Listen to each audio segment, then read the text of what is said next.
اساس نیوز کے ناظرین السلام علیکم. امجد ارشاد چوڑی نئی ویڈیو کے ساتھ آپ کی خدمت میں حاضر ہے. آج ہم یہ ویڈیو لے کر آئے ہیں. ایک تو بڑی شرمندگی والا ایک معاملہ پیش آیا ہے کہ ہالینڈ کو پاکستان میں اپنا سفارتخانہ عارضی طور پر بند کرنا پڑا ہے. تو کون سی حکومت کی نالی تھی جس کی وجہ سے پاکستان کو اگر دیکھا جائے تو انٹرنیشنل سبکی ہوئی ہے, اور عالمی میڈیا میں یہ خبریں چلی ہیں کہ ایک ملک کو, ایک بڑے یورپی ملک کو پاکستان میں کس وجہ سے جو ہے وہ سفارتخانہ عارضی طور پر بند کرنا پڑا. تو دوسری طرف دو اچھی خبریں ہیں کہ برطانیہ میں پروازیں کھلنے کے حوالے سے اور امریکہ کے حوالے سے. تو سب سے پہلے اگر ہم برطانیہ پروازوں پہ بات کر لیں تو برطانیہ میں پروازیں آپ کو پتہ ہے کہ 3-4 سال سے بند ہیں. یورپی نے تو پاکستان کو کلیئر کر دیا اور 3-4 مہینے سے پروازیں پیرس کی بحال ہو گئی ہیں, لیکن برطانیہ نے ابھی تک جو ہے نا وہ پاکستان کا سیکورٹی آڈٹ مکمل نہیں کیا. تو ابھی ایک تازہ ٹیم آئی ہے اور اس نے 3 دن تک جو ہے وہ اسلام آباد ایئرپورٹ کا آڈٹ کیا ہے, اور وہ آڈٹ ٹیم اب جو ہے پاکستانی حکام بتا رہے ہیں کہ پاکستان کے سیکورٹی کے حالات اور باقی جو انفراسٹرکچر ہے اس سے مطمئن ہوئے ہیں. اب وہ جا کے اپنی واپس رپورٹ برطانیہ میں پیش کریں گے, اور اب امید کی جا رہی ہے کہ اگلے 1-2 ماہ کے اندر پاکستان کی پروازیں جو ہیں برطانیہ کے لیے براہ راست بحال ہو جائیں گی. تو یہ ایک بہت اچھی خبر ہوگی. اگر یہ پروازیں بحال ہو جاتی ہیں تو برطانیہ میں سب سے بڑی کمیونٹی رہتی ہے پاکستانیوں کی, اور انہیں جب براہ راست اگر پرواز مل جاتی ہے تو وہ 7 ساڑھے 7 8 گھنٹے میں وہ سیدھا اسلام آباد جو ہے وہ پہنچ جاتے ہیں. خاص طور پر جو بزرگ ہوتے ہیں, بچے ہوتے ہیں, انہیں یہ راستے میں جو اترنے والا معاملہ ہوتا ہے اس سے بچت ہو جاتی ہے. اور پھر پاکستانی ایئر لائنز بالخصوص اب PIA تو بکنے جا رہی ہے, تو جو بھی خریدار ہوگا اسے بھی یہ فائدہ ہوگا, اور اگر وہ نئے طیارے شامل کرتا ہے تو اس کا بزنس اچھا چل جائے گا. تو ایک اچھی خبر تھی. دوسری خبر یہ ہے کہ امریکہ سے بھی جو ہے نا اب یہ دیکھیں کوئی ایک بندہ اگر آ جاتا ہے متحرک اور ملک کا درد رکھنے والا تو اس راستے کھول دیتا ہے. تو اب یہ پاکستان میں جو سول ایویشن کے حکام ہیں اور ایئرپورٹ اتھارٹی کے, تو ان لوگوں اس وقت جو ایسے کچھ افراد آئے ہیں جو اہل ہیں, جو چاہتے ہیں کہ ان کا ملک کے ادارے ترقی کریں, تو یہ ان کی کوششوں سے ہو رہا ہے.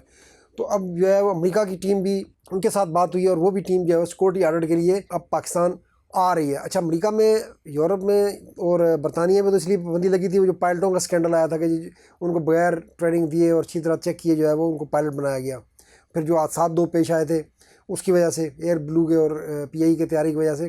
لیکن امریکہ کا معاملہ ہو رہا ہے. امریکہ میں جب شاہد خاقان عباسی صاحب جب نواز شریف کو سپریم کورٹ نے نائل قرار دیا تھا اور وزیر اعظم بنے تھے, تو ان کی حکومت نے یہ عجیب و غریب فیصلہ کیا کہ انہوں نے نیو یارک کی جو فلائٹ ہے وہ پاکستان PIA کے لیے بند کر دی اور وہاں پروازیں بند کر دی. حالانکہ نیو یارک جیسے دنیا کے بہت مصروف ایئرپورٹ میں سلاٹ کہتے ہیں پارکنگ کی جگہ, جہاز اترنے کی جگہ جو ایک ہر ایئر لائن کے لیے مختص ہوتی ہے, تو وہ انہوں نے کھو دی. اور یہ اس کے ذمہ دار جو ہیں وہ شاہد خاقان عباسی ہیں.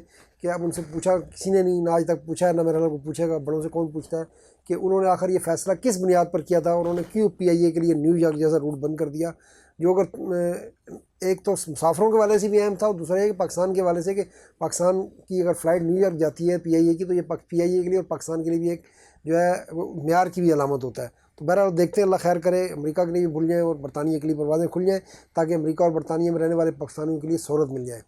تو اب ہم آتے ہیں جی ہالینڈ کے سفارتخانہ کیوں بند ہوا. تو علامہ اقبال نے کہا تھا کہ مجھے پانی کر گئی کلندر کی یہ بات. انہوں نے تو کسی اور تناظر میں کہا تھا, لیکن ہالینڈ کا جو سفارتخانہ بند ہوا ہے وہ پانی کی وجہ سے ہوا ہے. جی ہاں, تو یہ جو بارشیں ہوئیں 7 جولائی کو اسلام آباد میں, تو اس بارش کے بعد جو ہے بارش کا پانی ہالینڈ کے سفارتخانے کے اندر گھس گیا. وہ متعلقہ حکام کو ہالینڈ کا سفارتی عملہ کال کرتا رہا, لیکن وہ پانی نہیں نکل سکا. ٹھیک ہے جی, اس کی وجہ سے انہوں نے پہلے 7 تاریخ کو سفارتخانہ بند کیا, پھر بھی پانی نہیں نکلا. تو ہالینڈ کے سفیر نے خود وزیر اعظم صاحب سے رابطہ کیا. آپ اندازہ کریں کہ ایک ملک کا سفیر جو ہے وہ اپنے سفارتخانے میں پانی نکلوانے کے لیے, پانی کی نکاسی کے لیے وزیر اعظم سے رابطے پر مجبور ہو گئے. اور اس پہ ہم جو ہے ہمارے دعوے سنے کہ ہم نے جو ہے پتہ نہیں کیا کون سا نظم و نسق قائم کر دیا, اور کون سی حکومت جو ہے ہماری جو ہے مار کے انجام دے رہی ہے. تو اب جو ہے وزیر اعظم صاحب نے برہمی, وزیر اعظم صاحب کا یہی کام ہے, وہ ہر معاملے پر شکایت پر برہمی کا اظہار کر دیتے ہیں, اور برہم کس پہ ہوتے ہیں اس کا کچھ پتہ نہیں چلتا, نہ اس پہ کوئی کارروائی ہوتی ہے. تو وزیر اعظم نے برہمی ظاہر کر دی, لیکن ان کی برہمی کسی کام نہیں آئی, اور جو پانی کی نکاسی نہیں ہو سکی, تو ہالینڈ کے سفارتخانے نے عارضی طور پر جو ہے وہ سفارتخانہ بند کرنے کا اعلان کیا. اب اس کا ایک تو آپ کی جو ہے نا آپ کے لیے قومی شرمندگی ہے کہ اب یورپ میں, اب دیکھیں وہ ہالینڈ کے سفیر نے اپنے ملک میں بھی رپورٹ بھیجی ہوگی, اس میں کیا لکھا ہوگا کہ پاکستان ایک ایسا ملک ہے کہ اس کے دارالخلافہ میں ڈپلومیٹک انکلیو میں پانی کی نکاسی کا انتظام نہیں ہے, اور وہاں پر ان کے سفارتخانے میں پانی گھس گیا, اور اس وجہ سے ان کو سفارتخانہ بند کرنا پڑ رہا ہے, وہاں اپنا آپریشن روکنا پڑ رہا ہے. تو اس سے بڑی شرمندگی کیا ہے؟ اور پھر انٹرنیشنل میڈیا میں بھی خبریں چھپی ہیں. تو اس سے بڑی شرمندگی کیا ہو سکتی ہے اس حکومت کے لیے کہ وہ سفارتی انکلیو میں بھی پانی کی نکاسی کا جو سفارتخانہ ہے, جو اسلام آباد جیسے شہر میں جو ایک منظم پلاننگ کے تحت بنا, جہاں CDA کا اتنا بڑا بجٹ ہے, اس کے باوجود وہ